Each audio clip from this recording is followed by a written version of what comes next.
அருமையான sweet corn soup. Hi, hello, வணக்கம். தோசை பீஸா உங்களை அன்புடன் வரவேற்கிறது. நான் காஞ்சனா ஜெயக்குமார். அருமையான ஸ்வீட் கார்ன் சூப் அல்லது காய்கறிகள் சூப் எப்படி செய்யறதுன்னு இன்னைக்கு பார்க்க போகிறோம். ரொம்ப சுலபமாக சீக்கிரமாக செய்யக்கூடிய இந்த சூப்பை செய்யலாம் வாங்க. இப்போ இந்த ஸ்வீட் கார்ன் சூப் அல்லது காய்கறி சூப்புக்கு நம்ம என்ன பண்ண போகிறோம்னா, முதல்ல நம்ம சூப் செய்ய வேண்டிய பாத்திரத்தை அடுப்பில் வச்சுக்கலாம். அதில் இந்த ஒரு தேக்கரண்டி வெண்ணெய் அல்லது வெண்ணெய் சேர்க்க விரும்பாதவர்கள் என்ன பண்ணலான்னா எண்ணெய் சேர்த்துக்கலாம். அடுப்பில் 1/2 லிட்டர் தண்ணீரை கொதிக்க வச்சிடலாம். இந்த கேரட், பீன்ஸ் மற்றும் சோளம் உபயோகப்படுத்த போகிறோம். இதை வந்து நல்லா பொடியாக அரிஞ்சிக்கணும். அதுதான் இதுக்கு ரொம்ப முக்கியமான ஒரு பக்குவம். அப்போ தான் நம்மளுக்கு வந்து அதை சாப்பிட முடியும் சூப்போடு சேர்ந்து. அதனால் பொடியாக அரிஞ்சிக்கோங்க அல்லது திருகல்ல வச்சு திருகி எடுத்துக்கலாம். இப்போ நம்மக்கிட்ட பொடியாக அரிந்த கேரட்கள் தயாராக இருக்குது.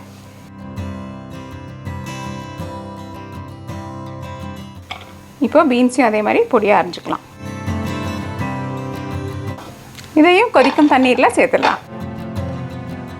இப்போ நம்ம என்ன பண்ண போகிறோம்னா, இந்த சோளத்தை நல்லா சிறு குழைய அரைச்சி எடுத்துக்க போகிறோம். இது மாதிரி ஒரு பாத்திரம் இல்லாட்டியும் பரவாயில்ல, மிக்சர் ஜாரில் போட்டு நம்ம இதை அரைச்சி எடுத்துக்கலாம்.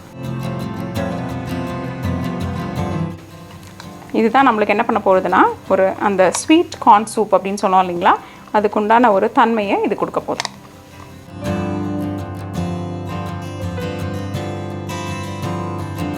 இப்போ நம்மளுடைய சூப் தண்ணி கொதிக்க ஆரம்பிச்சிருச்சு. கொதிக்க ஆரம்பிக்கும் பொழுது நம்ம இந்த சோளத்தை சேர்த்துக்கலாம்.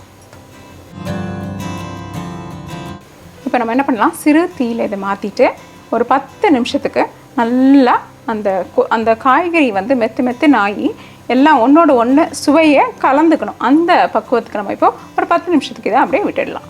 இப்போ நம்மளுடைய சூப் எப்படி இருக்குன்னு பார்க்கலாம். இப்போ இது பார்த்திங்களா, ரொம்ப அழகாக வெந்திருக்கு. காயெல்லாம் நம்ம அரைச்சி ஊற்றின அந்த சோளமும் நல்லா இதில் கலந்துருக்கு. இப்போ நம்ம என்ன பண்ண போகிறோம்னா, சோளம் மாவு சிறிது கரைத்து இதில் ஊற்ற போகிறோம். அதற்கு முன்னாடி நம்ம கொஞ்சம் சர்க்கரை சேர்த்துக்கலாம். சுவைக்கேற்ப சிறிது உப்பும் சேர்த்துக்கலாம்.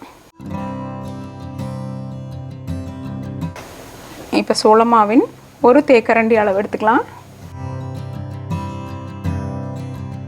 இப்போ நம்ம இதை வந்து கடைசியாக ஏன் செய்கிறோம் அப்படின்னா, முதல்ல செஞ்சிட்டிங்கன்னா என்ன ஆகிடும், முதலையே ரொம்ப வந்து அது கட்டியாயிடும். கட்டி பருவத்துக்கு வந்துடுதுன்னா இந்த காய்கறிகள்லாம் வேகிறது ரொம்ப தாமதமாயிடும். அப்புறம் அதை தவிர அதனுடைய சுவையும் போயிடும். அதனால தான் நல்லா வேக விட்டுட்டு வெந்ததுக்கு அப்புறமா கடைசியாக இறக்கிறதுக்கு முன்னாடி நம்ம இந்த சோளமாவு கரைசலை சேர்க்க போகிறோம். இப்போ ஒரு 2 நிமிஷம் இது கொதிச்சுதுன்னா ஒரு கெட்டி பக்குவத்துக்கு நம்மளுடைய சூப் தயாராகிடும். இப்போ நம்ம இதில் மிளகுத்தூளை சேர்த்துக்கலாம். அது காரத்துக்கு ஏற்ற மாதிரி மிளகுத்தூள் சேர்த்துக்கோங்க. மூடி வைக்க வேண்டாம். நல்ல அதிகமான தீயில் ஒரு 2 நிமிஷம் நல்லா கொதிச்சுதுன்னா அந்த சோள மாவு சரியான பக்குவத்தில் இதில் சரியாயிடும். நம்மளுடைய அருமையான ஸ்வீட் கார்ன் சூப் அல்லது காய்கறிகள் சூப் தயார்.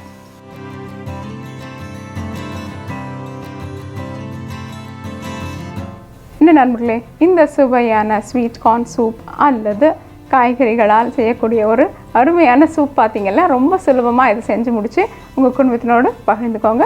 உங்களுடைய கருத்துக்களை எங்ககிட்ட தெரிவிங்க. தோசை பீட்சா என்றென்றும் உங்கள் நாவிற்கும் வயிற்றிற்கும் நல்லதொரு சுவை.